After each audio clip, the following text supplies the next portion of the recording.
Uşaqlarda olan diabet ölkəmizdə də eyni qədər yayılıbdırmı? İnkişaf etmiş ölkələrdə deyilir ki, əhalinin 10%-ə yaxını diabetlidir. Bu uşağın şəkəri qətiyyən stabil getməyəcək. Şəkər çox oynayacaq bu səfər. Bəzən olur ki, qusma şəklində ortaya çıxır. Çünki İlkin müayinə olaraq biz nələr etməliyik ki, necə biz bilə bilərik ki, çox su içirmi, gecə yerini islatma problemi varmı? 1500-ə yaxın diabet var. gənclərdə olan Hə. diabet vardır. 1500. Yəni əslində bu çox kiçik bir rəqəm olaraq ifadə olunur. Bəzən olur ki, rayonlarda məsələn qusma ilə gedir, hansısa bir xəstəxanaya qlukoza qoşulur. Uşaq hətta komaya düşür, yəni komatoz vəziyyətdə bizə müraciət edir.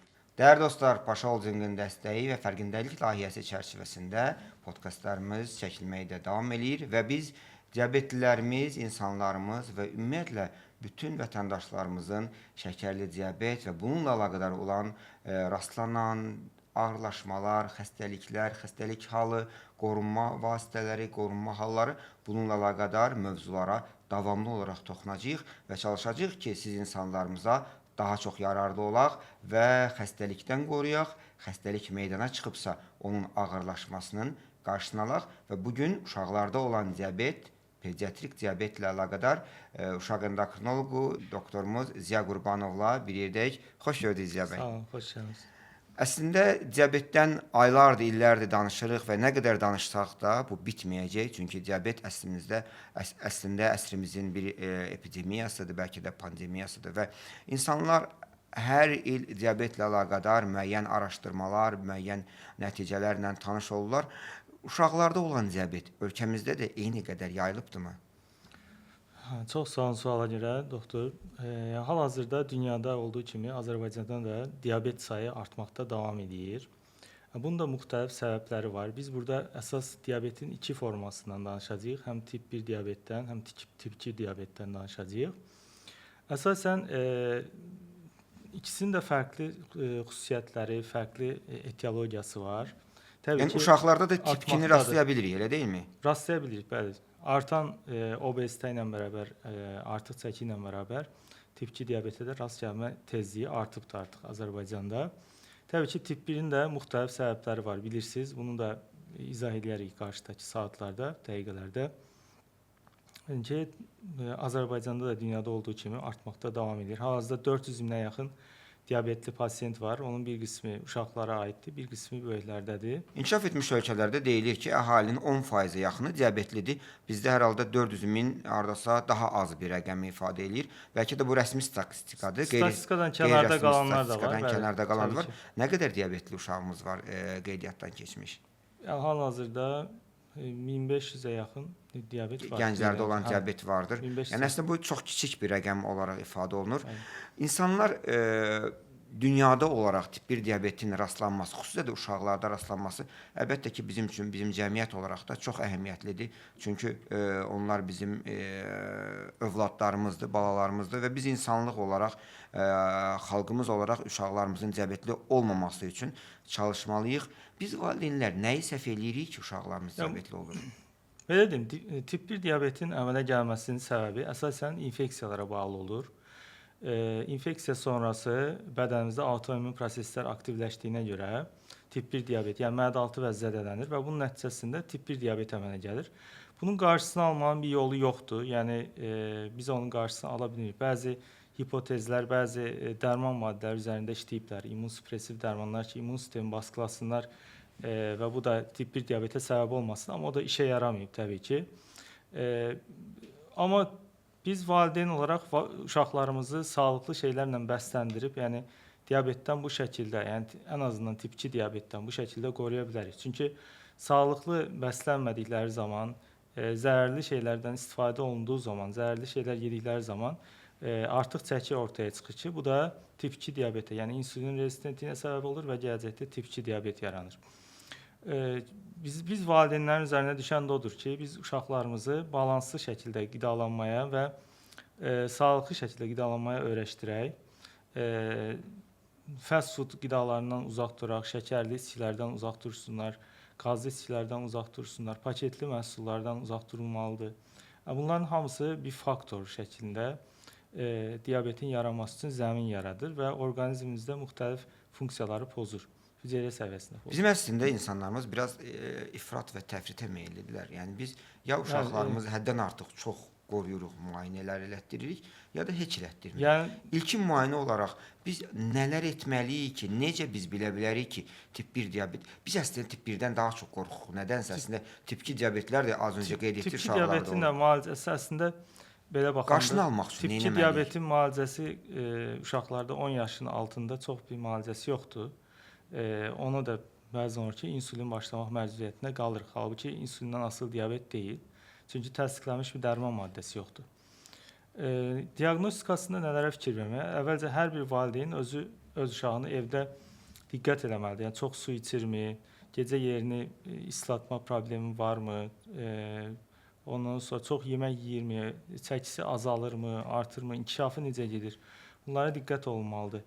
Bəzən olur ki, qusma şəklində ortaya çıxır. Çünki artıq ketositotik komaya gəldiyi zaman, ketositoz fazasına gəldiyi zaman qusma şəklində, ürək bulanma şəklində qarşımıza çıxa bilər. Yəni bu simptomlar olduğu zaman mütləq qanda şəkər ölçülməlidir.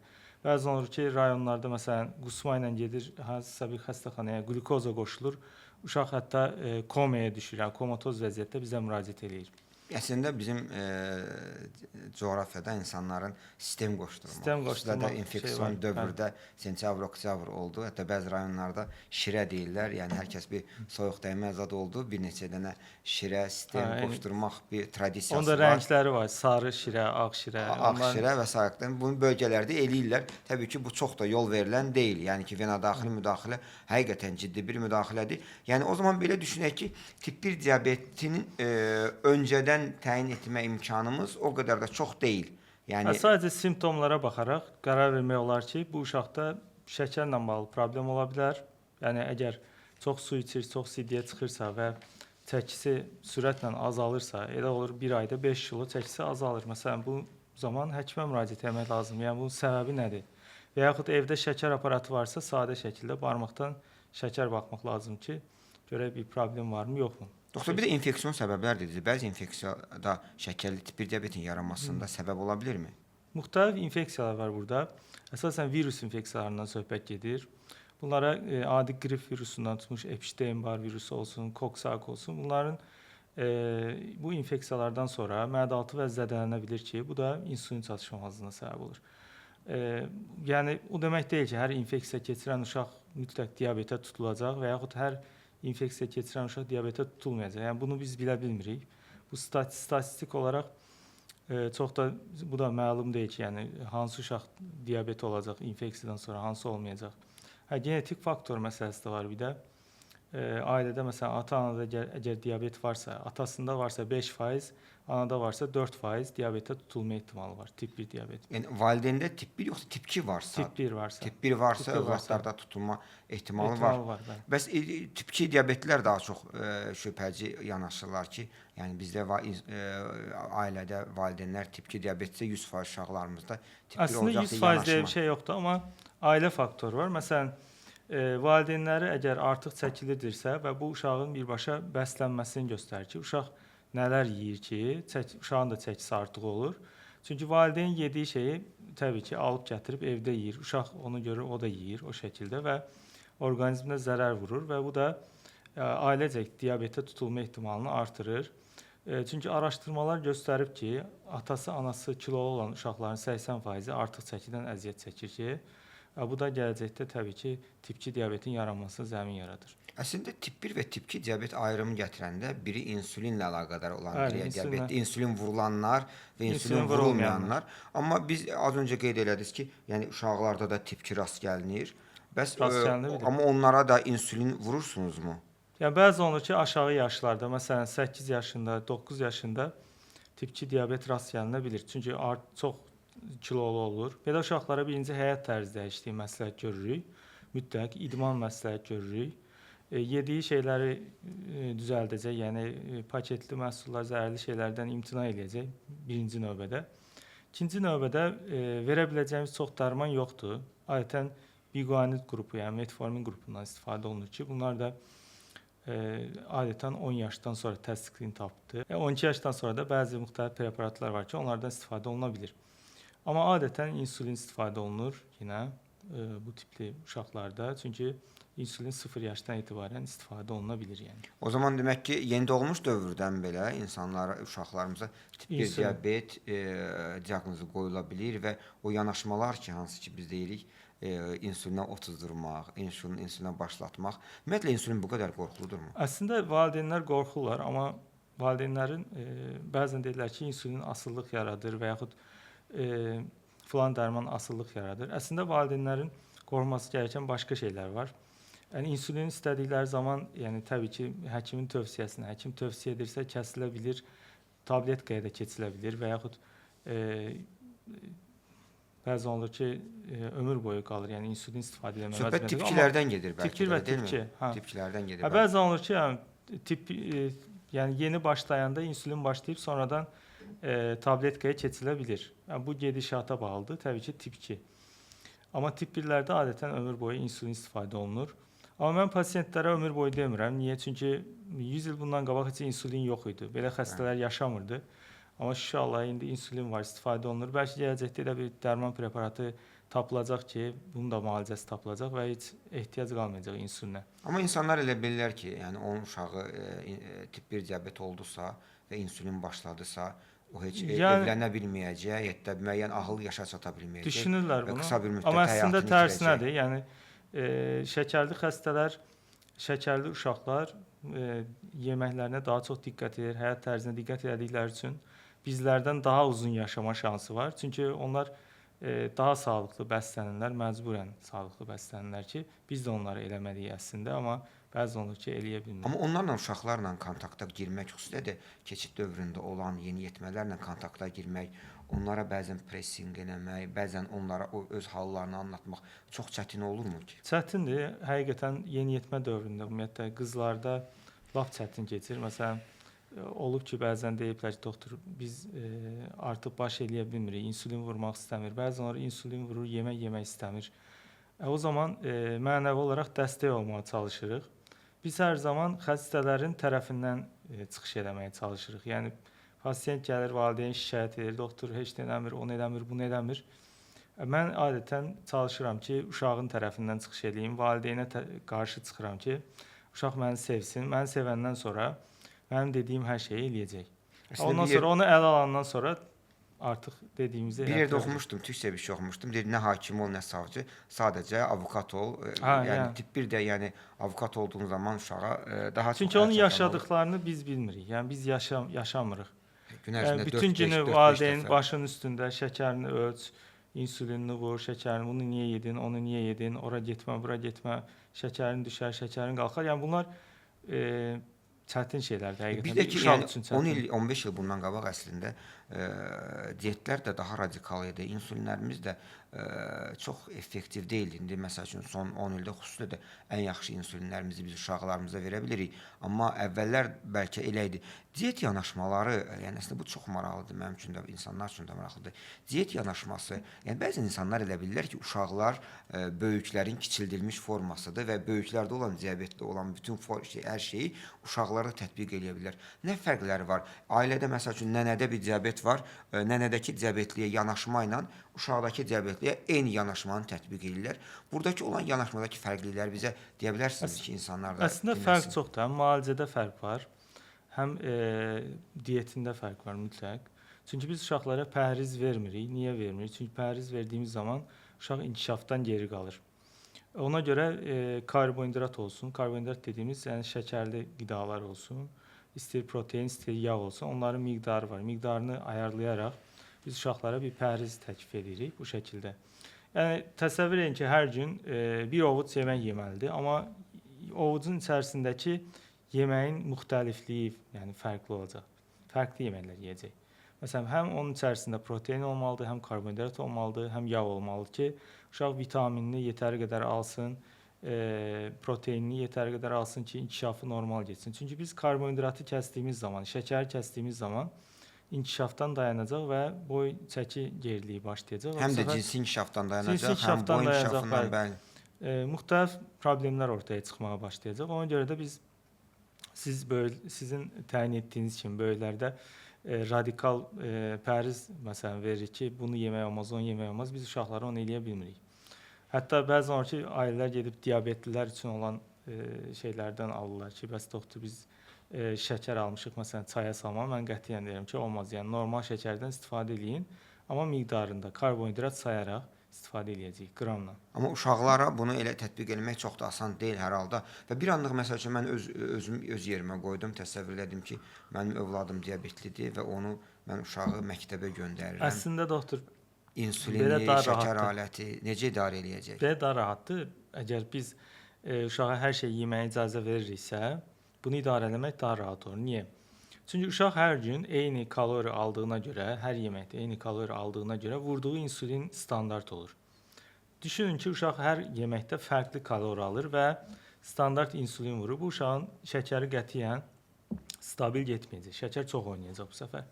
Ona görə biz standart kalori ilə standart insulin təyin edirik. Bəzən olur, kənara çıxma olur. Məsələn, deyək ki, ad gününə gedibdi, yemək yedi, karbonhidratı doldura bilmədi. Məsələn, 45 qram karbonhidrat demişiksə, 30 qram yedi. 15 qram da tort yesin deyirik. Məsələn, uşaqlar orada tort yeyirsə, o da yesin. Problem yoxdur. Yəni, bu şəkildə idarə etmək olur. Amma biz qatı diyet edəsək, məsələn, uşaq depressiyaya girər, inkişafı geri qalar. Yəni, depressiya hər şeydən üstündür, yəni bu şeydə. Bəs məktəbdəki kontrollar, məktəbdə uşaq özünü necə aparacaq? Məktəbdə əslində tibb məntəqələri olmalıdır hər məktəbdə. Əslində hər məktəbimizin rəsmi olaraq bizdə Rəsmi həkimlər var. Həkim olmasa tibb bacısı var mütləq. Yəni Türkiyədə necə idi sistem? İnsulini götürüb apardı, orada revirə qoyurdu, revir deyirdilər tibb məntəqəsinə. Orada uşaq gedirdi, məsələn, gündə, əgər axşama qədər qalırsa, gündə 3 dəfə gedirdi, şəkərini ölçürdü, insulinini vururdu, həkim nəzarətində, ondan sonra yeməyini yeyirdi. Bu şəkildə olurdu. Amma bizdə onu eləmək mümkündürmü? Bizdə bəzən hətta üzr istəyirəm, sözü kəsirəm. Bizdə diabet Azərbaycanda biraz utanc kimi, yəni gündəmdədir. Hər kəs diabetli olduğunu gizlədir, utanır, deməməyə çalışır. Çünki bəlkə də gələcək karyerasında nəyinsə ona ziyan verəcəyini, karyerasında tam olmayacağını düşünür. Amma yəni bir çox hallarda diabet əslində bir həyat tərzidir. O, yəni bəlkə də bilirsiniz necədir? Cəmiyyətdə diabetlərin yaşaması üçün bizim cəmiyyətdə çox da yer yoxdur. İstər marketlərdə, istər nə bilim mollarda, istər restoranlarda diabetlilər üçün olan xüsusi bir yanaşma yoxdur. Yəni ona görə də bəlkə də yəni diabetlilər yəni məktəbdə də demirlər. Hər məktəbdə hər halda ən azı 1-2 nəfər diabetli var. Bəlkə gizlədildiyi üçün olmuş ola bilər o bir tərəfdən. Bir tərəfdən də maariflənməyə bağlıdır. Məsələn, əgər bir uşaq bilsə ki, diabetlilər məsələn insulin vurur, o öz sinif yoldaşlarının qarşısında o insulini vursa, məsələn, uşaq bir dəfə, 2 dəfə, onunla artıq heç kim nə onunla zarafat eləməz o məsələdə və yaxud onu ələ salmaz da. Yəni, bəzən qorxur ki, bəlkə ələ salırlar, amma yəni davamlı eləsə bəlkə də. Adətən ələ salırlar. O nədir vurursan, niyə ölçürsən, vurmasan nə olar? Belə suallar verirlər.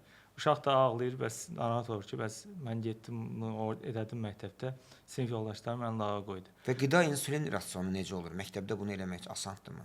Əslində asan deyil, yəni hər kəsin yediyi şeylərdən qoyula bilmir. Sonra gündə 5 dəfə yeməlidir, yəni diabetlilər. Çünki 5 dəfə yeməsə şəkərin düşmə ehtimalı var. Diabetli menyu, rasion hər halda yoxdur, özünün aparması lazımdır. Narahat olanda məsələn sinifdə birbaşa götürüb meyvə suyunu içməlidir.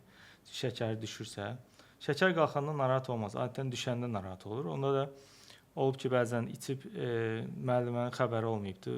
Əsəbləşib ki, sən niyə meyvə suyu içirsən sinifdə, belə şeylər. Bəs uşaqlarımızın getdiyi yerlərdən birisi məktəbdirsə, digər yerləri idmandır, rəqsdir. Bununla əlaqədar tövsiyələrimiz nədir diabetli uşaqlarımıza? Nə vaxt getsinlər, yeməkdən nə qədər vaxtda, insulindən nə qədər vaxtda, qida qəbulu necə olsun, insulinlə əlaqədar o idmanın yeri hardadır gün ərzində rasionda? Əslində biz yeməkdən sonra idmana getməyi məsləhət görürük. Bir də idmana başlamadan nə qədər sonra daha uyğun olar? Yeməkdən həmən sonra, yəni insulini vurdu həmən sonra idmana getməyi məsləhət görürük. Amma təbii ki, bu hoppanma, qaçma, nə bilim, salyato vurmaq kimi, yəni yüngül ilə bağlıdırsa, yeməkdən həmən sonra getmək biraz uyğun olmayacaq. 2 saata qədər deyək, 2 saata qədər getsələr daha yaxşı olar. Və idmana başlamamışdan əvvəl şəkərin mütləq 100-dən yuxarı olmasını tövsiyə edirik ki, çünki 100-dən aşağı olduğu zaman şəkərin düşmə ehtimalı daha çoxdur. Yəni o zaman ölçülərək girilməsi. Ölçülərək girilir, bəli. Ondan sonra bir də mütləq yanında yemək olaraq bir şeylər götürməlidir. Yəni kompleks karbohidratla bərabər meyvə suyu mütləq götürməlidir ki, əgər özünü pis hiss edirsə, gözü qaralırsa, soyuq tər basırsa, ürəkbulanma olursa, demək ki, şəkəri düşüb, yəni mütləq qida qəbul etməlidir. Nə cür bir qida tövsiyələriniz var? Adi günlərdə və ya idman olan günlərdə bir fərqi varmı? Əsasən kompleks qidalardan istifadə etməyi məsləhət görürük biz. Məsələn, deyək ki, kompleks deyəndə kompleks karbohidrat nəzərdə tutulur. İçərisində həm karbohidrat olacaq, zülal olacaq, həm də yağ olacaq. Bu nədir? Məsələn, çörək arası deyək ki, ümumi deyirəm, idman etməyə gedəcək, nə götürə bilər? Çörək arası bir dilim deyək ki, pendir götürdü, Holland pendiri, sonra kalbasa götürə bilər, pomidor, xiyar, bu şəkildə bir menü hazırlayıb o şəkildə götürə bilər. İdmandan dərhal öncəsində. Hə, öncəsində yeyər, ondan sonra yanında da meyvə suyunu götürər ki, məsələn özüm hiss edəndə meyvə suyu içsin. Çünki kompleks karbohidrat birbaşa şəkəri qaldırmır. Biz ona görə bəsit karbohidratlardan istifadə edirik şəkər qaldırmaq üçün. Yəni şəkərli sulardan istifadə edirik adətən. Və yaxud adi kəsmə qənddən istifadə edirik ki, yəni şəkər istifadə edirik. Bir çox hallarda gənc oğlanlarda, xüsusən yeniyetmə oğlanlarda fərqli protein tozları və sairə istifadə edə bilirlər. Tip 1-lərə tövsiyə ilə icazə verə bilirsiniz? Əslində istifadə oluna bilər, sadəcə börəkləri qoruyaraq da. Yəni proteinlər börəkdən atıldığından görə biz onun miqdarı var. Deyirik ki, o miqdara diqqət edək. Bir də tərkibində şəkər çox olsa, təbii ki, şəkərləri pozacaq, ona diqqət olmalıdır. Karbohidrat dəyəri hər halda daha aşağı olan, yoxsa yüksək karbohidrat aşağı olanlar istifadə edə bilirsiniz? Protein dəyəri yuxarı olan. Təqiblərlə əlaqədar tövsiyələrimiz nədir? Valideynlər nə cür bir təqib etsələr daha uyğun olar? Təqib belədir ki, biz 3 ayda bir mütləq ümumi yoxlanışa gəlməyi məsləhət görürük. Çünki 3 ayda bir glikomoqlobin baxılır, kreatinin baxılır, börək funksiyası baxılır. Sonra ildə bir mütləq göz müayinəsi olmalıdır. 24 saatlıq CD toplanıb ildə bir mikroalbumin baxılmalıdır CD-də. Börəklə bağlı problem varmı, yox, ona baxılmalıdır. Ən çox rastlanan problem börəkmi, yoxsa göz problemləri mi daha çox rastlanır? Yəni börək problemi, uzun dönəm börək problemi daha çox rast gəlinir. Hə. Göz problemi az olur, amma olur. Hədəflərimiz nədir? Hədəfləriniz daha doğrusu nədir? Şəkər göstəriciləri üçün hədəflərimiz odur ki, glikomoqlobin, yəni 3 aylıq şəkər 7.5-i keçməsin. Böyüklərdə biz 6.5-in altında biz tutmalı. 7.5 tuturuq onu. Çünki biraz da uşaqlarda metabolizma sürətli olduğuna görə şəkərin zərər verməsi biraz uzun çəkir, yəni ona görə. Sonra əsas valideynlər şəkərin düşməyindən çox qorxmalıdır, qalxmağından deyil. Çünki qısa müddətli şəkər düşməsi zərər verə bilər uşağa, amma qısa müddətli şəkər yüksəlməsi zərər verməz. Biz həmişə belə deyirik valideynlərə, amma uzun dövrlər, məsələn deyək ki, 5 il, 10 il şəkər dayanmadan çox yüksək gedərsə, təbii ki, xroniki proseslər, xroniki xəstəliklər ortaya çıxmağa başlayır. Amma təəssüf ki, bizim xüsusilə bölgələrdə, uzaq rayonlarda, yəni glikomoqlobin 3 aydan bir baxma imkanımız o qədər yoxdur. Yox, baxılmır demək olar ki. Yəni bu hər yerdə əl çatan deyil. Şəkərləri olaraq nəzərə çatdıra bilərik. Yəni şəkər ölçümləri gündəlik rutində toxluğumuz 1-ci saatda baxırıq, 2-ci saatda baxırıq. 2-ci saatda rəqəm neçə olmasa daha sizi yəni biz rahatladır. Adətən məsləhət görürük ki, 180-dən aşağı olsun toxluq şəkərimiz. Acıq şəkəri də 140-dan aşağı olsun ki, bu zaman biz normal bir gedişat əldə edə bilirik. Təbii ki, aşağı yaşlarda bunu əldə etmək çox çətindir. Olub bəzən 2 yaşında pasiyentimiz olub ki, heç nə başa düşmür, ağlayır, yemək istəyir bütün günü. Onları idarə etmək çox çətindir. Yəni valideynlər çox əziyyət çəkirlər. Və gündə 3 dəfə, 4 dəfə, 5 dəfə insulin vurmaq, davamlı insulin vurmaq. Sonra şəkər ölçmək məsələsi. İndi artıq belə aparatlarımız var, bunlardan istifadə edirik. Bəli, bu ölçüm üçün əslində bu biraz daha kiçik uşaqlarda çox yararlıdır. Bundan içərisində sensor var. Sensordan qoluna və yaxud göbək nahiyəsinə və ya ayaq nahiyəsinə harası uyğun olarsa taxılır və hər dəqiqə şəkəri ölçür və eyni zamanda siqnal da göndərir. Yəni şəkər düşdü, qalxdı deyə. Çünki biz orada normativləri qoyuruq. Ona uyğun bizə siqnal göndərir ki, şəkər düşür və yaxud qalxır. Evdən də izləyə bilirlər telefonla, məktəbdəki valideynlər. Pompa vermə imkanımız varmı? Hal-hazır uşaqlarımızı pompa ilə, insulin pompalarla təminatımız necədir, varmı? Təminat oldu bir ara, sonra kəsildi. Hal-hazırda yoxdur. Effektivliyi necədir? Sizin nəzəriyyə nə deyir? Yəni pompa daha çox biz insulin vurmaq istəməyən uşaqlara məsləhət görürük, amma özünü normal idarə edə bilən uşaq olmalı ki, Amma gündə 5 dəfə insulin vurmaq bu asan deyil asan əslində deyil. valideyn üçün Amma və uşaq pompanı üçün. bəzən olur ki, uşaqlar deyir ki, biz pompanı üstümüzdə gəzdirmək istəmirik. Yəni bir növ ondan asılı vəziyyətdə kimi hiss edirlər. Elə olur ki, pompa verilir, uşaq qəbul etmir, deyir, yox, mən gündə 5 dəfə insulinimi vuracam. Əslində pompa dediyimiz, yəni içində insulin olan, bir növ insulin olan bir alətlərdir, hansı ki, yəni dəri üzərinə bu ölçümlər ölçən alət kimi dərin üzərinə yapışdırılır və proqram vasitəsilə və ya əvvəllər əslində kabeli var idi. Yenə kabellisi də var, şlangsızı da var. Yəni o da borucuğu var idi, olunurdu. Amma indi hər halda son olan şlangsızları da var, bəli, Bluetooth-la idarə olunur, amma onların da pompanın əslində mənfi cəhəti nədir? Adətən biz bazal insulindən istifadə edirik, bir də yemək zamanı qısa təsirli insulindən istifadə edirik. Burada sadəcə qısa təsirli insulin olduğuna görə kəsilən kimi pasiyent komaya düşə bilir. Yəni birdən-birə pasiyentin vəziyyəti qarışır və xəstəxanaya yatacaq qədər ağırlaşa bilir.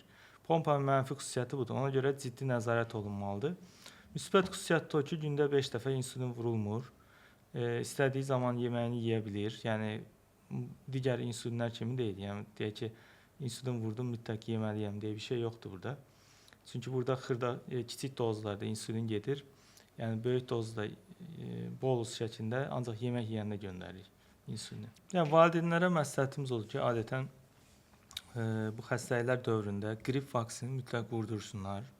Çünki qrip vaksini vurulan uşaqların xəstələnmə sayı daha da azalır. Ondan sonra mütləq ümumi bir check-up müayinədən keçirilməli uşaqlar. Çünki qanda vitaminlər baxılmalıdır, qanın analizi baxılmalıdır, görək anemiya varmı, yoxmu, vitaminlər nə qaydadadır. Məsələn, deyək ki, D vitamini aşağıdırsa, uşağın xəstələnmə sayı təbii ki, artacaq, çünki immun sistemində rol oynayır və yaxud başqa vitaminlər olsun.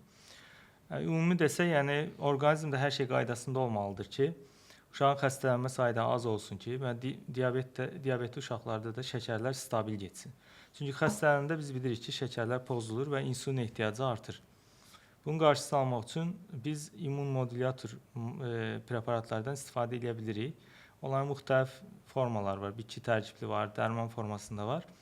Təbii ki, pasiyentlərə öz başına məsləhət görmürük, amma biz belə diabetli pasiyentlərimizə məsləhət görürük özümüz. Bəs Türkiyə çarə? Yəni uşaqlarda Türkiyə çarə yolundan diabetini müalicə eləmək, nə bilim insulinlərini bir şəkildə korreksiya eləmək. Ən təhlükəlisi budur əslində. Bəzən olur internetdə, indi TikTok, sosial şəbəkəsində biz yaşlılarda eləyirlər, nə bilim dəfnə yarpağı, zeytun yarpağı. Uşaqlarda da bunu eləyənlər tapılır. Kaktus meyvəsi çıxıb indi son vaxtlarda bir kaktus qırmızı rəngli meyvədir. Gördüm bazarda getmişdim yəni. Deyirlər ki, diabeti tamamilə aradan qaldırırız da, yəni bu şəkildə. Ya biz həkimi heç o qədər özgüvənli danışa bilmirik dərmanlar haqqında, amma TikTokda canlı yayın açıb bitki tərkibi dərmanları elə tirajlayırlar ki, adam deyir ki, mən bunu qəbul etsəm tamamilə sağalacaq. Çünki ağırlaşma olduğu zaman nə ilə qarşılaşdıracağının fərqində deyil. Bilmirlər, bir də cahil cəsarəti deyib buna, cahil cəsarəti var. Hətta olurdu, yəni əslində yeni diaqnoz qoymuş diabetlərin valideynləri hər zaman axtarışda olurlar ki, dünyanın hansısa yerində bu müalicəsi varmı? Əslində mən onları başa düşürəm psixoloji olaraq. Ona görə bizim yazdığımız təlimlərin içərisində də yazırıq ki, məsələn, diabetin, tip 1 diabetin bir dənə müalicəsi var, o da insulin. Yəni başqa bir şey axtarmayın. Olsaydı biz deyərdik, yəni bu müalicə var, gedin məsələn dünyanın falan yerində sizə bu müalicə veriləcək, əslində yaxşılaşacaq deyə. Əslində belə bir şey yoxdur, bilirsiniz. Amma son bir neçə ildə tip 1-in lap erkən təyin olmuş tip 1 diabetdə bir müalicə yanaşması var, çox bahalı olan bir müalicə yanaşması var. Yəni amma o da hələ çox immun, yəni burada immunosuppressiv dərmanlardan istifadə olunur. Daha öncə yoxlanıbdı, amma onun da başqa yan təsirləri çoxdur, tam bilinmir. Yəni həddən artıq çox bahadır, bəlkə də bir neçə 10 illikdə ölkəmizdə. Ağızdan istifadə olan insulinlər çıxıb. İnqalyasiya formasında. Hələ ki Azərbaycana gəlib çıxmayıb, amma gələcəkdə yəqin ki, gələcək ondan da istifadə edəcəyik.